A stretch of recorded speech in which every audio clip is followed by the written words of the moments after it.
শরীয়তপুরের ভেদরগঞ্জ উপজেলার মহিষকান্দি এলাকায় অবৈধভাবে গড়ে তোলা একটি সীসা উৎপাদনকারী কারখানা গুড়িয়ে দিয়েছে ভ্রাম্যমাণ আদালত। মঙ্গলবার দুপুরে পরিচালিত অভিযানে এক্সকেভেটর দিয়ে কারখানাটি সম্পূর্ণভাবে ধ্বংস করা হয়। ভ্রাম্যমাণ আদালত সূত্রে জানা যায়, সুমন দালাল নামে এক ব্যক্তি দীর্ঘদিন ধরে বিভিন্ন জেলা থেকে পুরাতন ব্যাটারি সংগ্রহ করে তা পুড়িয়ে সীসা উৎপাদন করে আসছিলেন। উৎপাদিত সীসা বিভিন্ন প্রতিষ্ঠানে সরবরাহ করা হতো। এই কার্যক্রম সম্পূর্ণ অবৈধভাবে পরিচালিত হচ্ছিল। ওই কারখানাটির কারণে এলাকায় মারাত্মক পরিবেশ দূষণ সৃষ্টি হয়।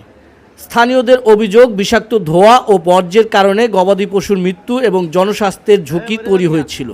ব্যাটারিগুলি তো ওই যে ধোঁয়ার কারণে হঠাৎ করে গরুগুলো মারা গেছে, আর হইলো মানে ডক্টর দেখানোরও সময় পাওয়া যায়নি আর কি।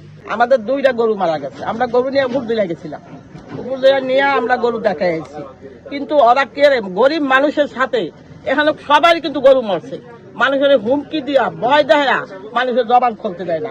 মানুষ রাস্তাঘাটে মনে করেন গরু গরিব মাইসে করে গাড়ি চালায় ভাত খায়, সে নামায় নিয়া বাড়িতে নিয়া মারধর করে, অত্যাচার করে, হুমকি দেয়। মহিলাকে গরম পানি মেলা করে, পুরুষের গরম পানি মেলা পারে।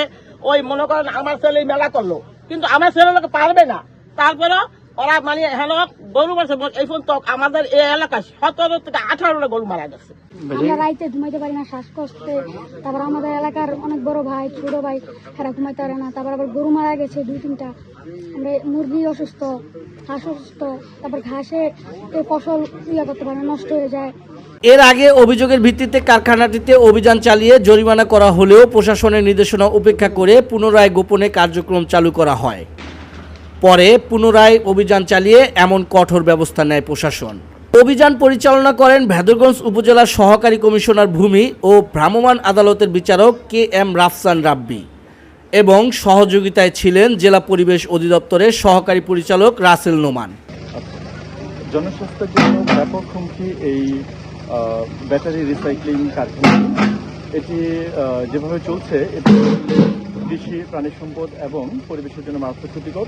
এরকম প্রতিষ্ঠান যদি আরও আমাদের নজরে আসে, আমরা পরিবেশ সংরক্ষণে ভূমিকা রাখবো এবং এই প্রতিষ্ঠান সম্পর্কে উচ্ছেদ করব। আমরা এখানে যে অভিযানটি করছি, আপনারা এখানে দেখতে পাচ্ছেন যে এখানে মূলত সীসা পোড়ানোর কাজ তারা করতো। অর্থাৎ আপনার যে ব্যাটারিগুলার যে লেড, সেগুলো তারা কোনো প্রকার নিয়ম নীতি তোয়াক্কা না করে তারা এখানে পোড়াতো। যার কারণে এই এলাকায় আপনার বেশ কিছু আপনার বিষক্রিয়ার ঘটনা ঘটেছে। এলাকাবাসী এর আগে আমাদের কাছে অভিযোগ করেছে যে লেড বিষক্রিয়ার কারণে অনেক গৃহস্থের গরু মারা গিয়েছে। আমরা এখানে একটু সরজমিনে এসে যেটা পেয়েছি, সেটা এখানে যারা এখানে এই ধরনের কার্যক্রমের সাথে যুক্ত, তাদের কোনো প্রকার লাইসেন্স বা কোনো প্রকার অনুমতি নেই এবং এটি একদম নদীর পাড়ে খোলা জায়গায় তারা এই লেড ব্যাটারি পোড়ানোর কাজগুলো করে। যার কারণে এখানে পরিবেশের অবস্থা অত্যন্ত বিপর্যস্ত। আমরা এই বিষয়ে এটি পরিবেশ সংরক্ষণ আইন 1995 ছয়ের ধারা ভঙ্গ এবং 15(1) ধারায় শাস্তিযোগ্য অপরাধ। যেহেতু আমরা এখানে এসে এই ঘটনার সাথে সংশ্লিষ্ট বা এই টোটাল ফ্যাক্টরির সাথে সংশ্লিষ্ট কাউকে পাইনি, আর যেহেতু এই পুরো প্রক্রিয়াটি একটি অবৈধ কাজের সাথে জড়িত, সেই জন্য আমরা ডিমোলিশ করার ব্যবস্থা গ্রহণ করেছি এবং একই সাথে এই ল্যান্ডের মালিকের সাথে যে জড়িত, আমরা সরেজমিনে যেটা পেয়েছি তার বিরুদ্ধে আমরা নিয়মিত মামলা গ্রহণের ব্যবস্থা করছি। ভবিষ্যতেও আমাদের পরিবেশ সংরক্ষণের জন্য এই কার্যক্রম অব্যাহত থাকবে।